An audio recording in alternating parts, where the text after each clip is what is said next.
Good morning class. आप सभी आपकी ज्ञान वाटिका की पुस्तक निकाल लीजिए। अध्याय 10 बादशाह का तोता।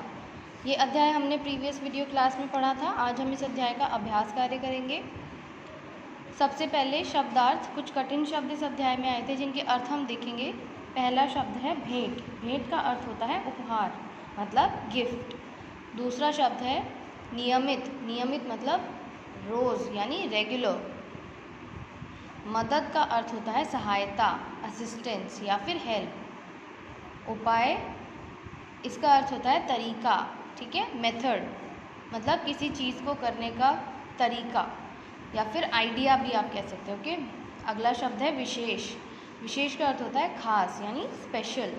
कष्ट, कष्ट का अर्थ होता है तकलीफ। ओके। यहाँ पर ये मौखिक प्रश्न दिए गए हैं आपको। ये आपको आपकी नोटबुक में नोट नहीं करने, लेकिन ये ओरल एग्जाम्स में आपसे पूछे जा सकते हैं। तो आप इनका आंसर साइड में पेंसिल से भी लिख सकते हैं, नहीं तो आपको पता होना चाहिए इनके ओरली आंसर्स क्या होंगे। फर्स्ट क्वेश्चन इज, पहला प्रश्न है बादशाह अकबर को तोता किसने भेंट किया था। बादशाह अकबर को तोता किसने भेंट किया था? फ़कीर ने। यहाँ देखिए आपकी बुक में, ये देखिए, एक फ़कीर ने एक सुंदर तोता बादशाह को भेंट किया। किसने किया था? फ़कीर ने। सेवक किससे मदद मांगने गया? सेवक किससे मदद मांगने गया था? सेवक बीरबल के पास मदद मांगने गया था। ये देखिए इस पेज पे, ये किसके पास आता है? सेवक बीरबल के पास। सेवक बीरबल से ही मदद मांगने क्यों गया था? और भी बहुत सारे दरबार के लोग होंगे जिनसे मदद मांग सकता था जो सेवक है, लेकिन वो बीरबल के पास ही क्यों गया? क्योंकि बीरबल की चतुराई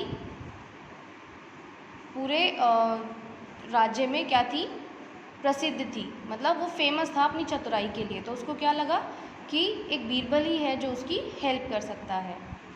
सही शब्द चुनकर वाक्य पूरे कीजिए। ये कुछ शब्द दिए गए हैं, सन्यासी, भोजन, दरबार, उपाय और देखभाल। इनको प्रयोग करके आपको खाली स्थान भरना है। पहला है बादशाह अकबर का डैश लगा था। बादशाह अकबर का क्या लगा था? दरबार लगा था, ठीक है, दरबार। फर्स्ट में क्या आएगा? दरबार। तोते की अच्छी तरह से डैश करना। क्या करना? देखभाल। तोते की अच्छी तरह से देखभाल करना। इसे नियमित रूप से भोजन, ओके, क्या देना? भोजन देना। यहाँ पर आपका थर्ड ब्लैंक में आएगा भोजन देना। आप ही मुझे कोई डैश बताइए। आप ही मुझे क्या बताइए? उपाय बताइए, ठीक है, उपाय। आपका तोता तो एक महान डैश बन गया है। एक महान क्या बन गया है? सन्यासी बन गया है, ठीक है। लिखित प्रश्न, ये प्रश्न आपको आपकी नोटबुक में नोट करने हैं। पहला प्रश्न है, अकबर ने तोते की देखभाल करने के लिए सेवक से क्या कहा? अकबर ने क्या कहा था सेवक से तोते की देखभाल करने के लिए? अकबर ने तोते की देखभाल करने के लिए सेवक से कहा कि इसकी अच्छी तरह से देखभाल करना और नियमित रूप से भोजन देना।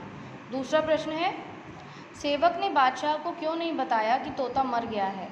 उत्तर है, सेवक ने बादशाह को इसलिए नहीं बताया कि तोता मर गया है क्योंकि उसे डर था कि बादशाह क्रोध में आकर उसका सिर ना कटवा दे, ठीक है। इसीलिए जो सेवक था उसने डर की वजह से बादशाह को नहीं बताया। तीसरा प्रश्न है, सेवक बीरबल के पास क्यों गया? उत्तर है, सेवक बीरबल के पास मदद मांगने के लिए गया। आखिरी प्रश्न है, बीरबल ने बादशाह को तोते के बारे में क्या कहा? उत्तर है, बीरबल ने बादशाह को तोते के बारे में कहा कि आपका तोता सन्यासी बन गया है। अब यहाँ देखिए, इन शब्दों को शब्दकोश के क्रम से लगाइए। शब्दकोश के क्रम से मतलब यहाँ पर आपको जो आपका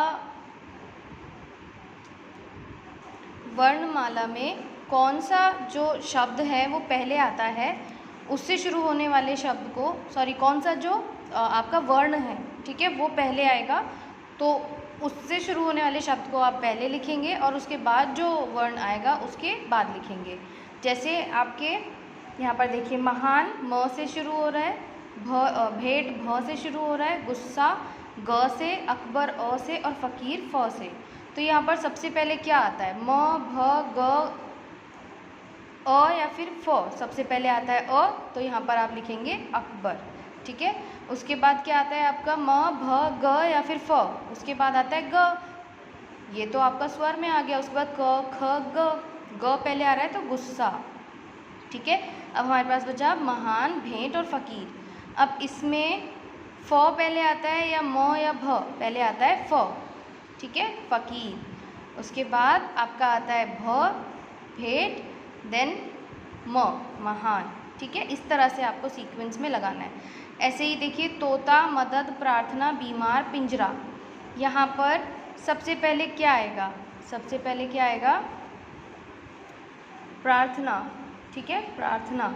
उसके बाद आएगा पिंजरा, ठीक, उसके बाद बीमार, देन मदद और फिर लास्ट में तोता, ठीक। प्रत्येक पंक्ति में जो शब्द समानार्थक हैं उस पर टिक का निशान लगाइए। समानार्थक मतलब समान अर्थ देने वाले, ठीक है।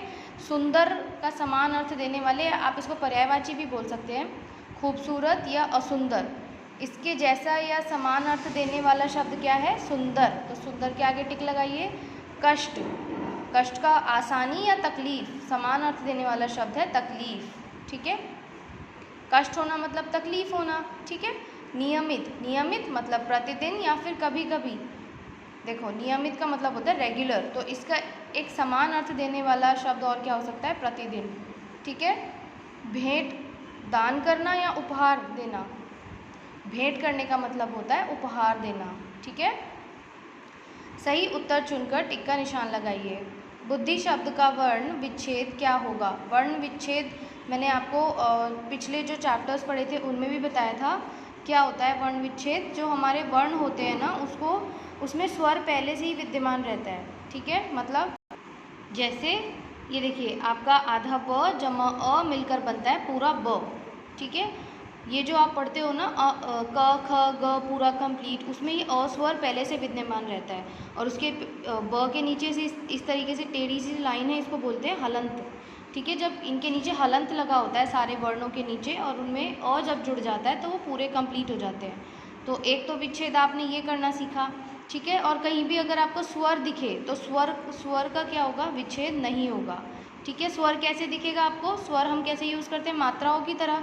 जैसे अ जो है स्वर है, ई आ ई उ, ये क्या है, स्वर है, लेकिन इनको हम यूज़ कैसे करते हैं, अ की मात्रा, ऊ की मात्रा, ई की मात्रा, है ना, मात्राओं में यूज़ करते हैं। तो उनको क्या करेंगे, जैसे आपको छोटी ई की मात्रा दी हुई है शब्द में, तो उसकी जगह, मात्रा की जगह वो किसकी मात्रा है, जैसे छोटी ई की मात्रा है तो छोटी ई लिख देंगे, ठीक। अब देखिए वर्ण विच्छेद की, देखिए यहाँ पर पूछा है बुद्धि शब्द का वर्ण विच्छेद क्या होगा।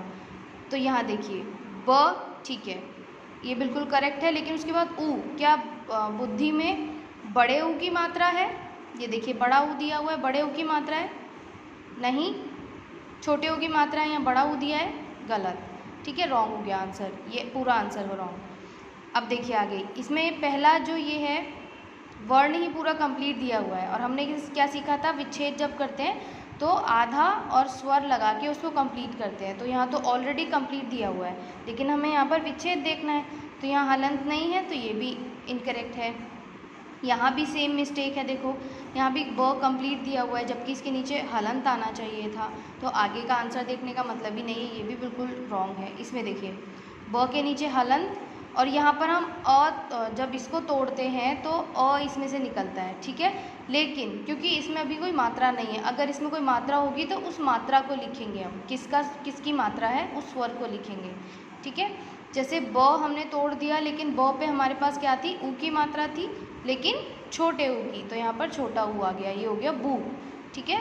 ब जमा ऊ, उसके बाद क्या है, आधा द है, द के नीचे हलंत है, ये ऑलरेडी आधा है, इसलिए इसमें कोई अ का स्वर विद्यमान नहीं है, ना ही कोई मात्रा है, इसको एज इट इज़ लिखेंगे, ठीक है। उसके बाद ध के नीचे हलंत लगेगा, ठीक है, ध के नीचे हलंत लगेगा। अभी हमारे पास आधा ध हो गया और ध पे किसकी मात्रा है, छोटी ई की, तो छोटी ई, ब उ द ध ई, बुद्धि, ठीक है, बुद्धि का ये करेक्ट विच्छेद है। इनमें से किस शब्द में इत प्रत्यय लगा है। निमित्त, नियमित, निमत। इत प्रत्यय मतलब किसी शब्द के अंत में कुछ वर्णों को जोड़ करके एक अलग अर्थ निकाल देना उस शब्द का। तो प्रत्यय क्या होते हैं, वो जो वर्ण लास्ट में हम जोड़ते हैं ना, उनको कहते हैं। तो इत कहाँ पर लगा है, देखिए नियमित, लास्ट में क्या साउंड आ रहा है, इत, है ना। तो ये करेक्ट ऑप्शन है। कौन सा शब्द शुद्ध है, मतलब किसका व्याकरण की दृष्टि से कौन सा बिल्कुल ठीक लिखा है, तो सन्यासी। यहाँ पर देखिए आधा न है लेकिन बिंदु भी दिया हुआ है, तो ये गलत है। सन्यासी ये बिल्कुल ठीक है, ठीक है। यहाँ पर आधा बिंदु है फिर पूरा न दिया है, ये भी गलत है। करेक्ट क्या है, सन्यासी। पाठ में ढूंढकर 5 सर्वनाम और 5 संज्ञा शब्द लिखिए। सर्वनाम और संज्ञा क्या होती है, संज्ञा सबसे पहले आप को पता होनी चाहिए, किसी व्यक्ति, वस्तु या स्थान के नाम को संज्ञा कहते हैं। और इजी अगर डेफिनेशन में आपको बताऊं तो किसी भी चीज़ के नाम को संज्ञा कहते हैं, फिर चाहे वो कुछ भी हो, ठीक है।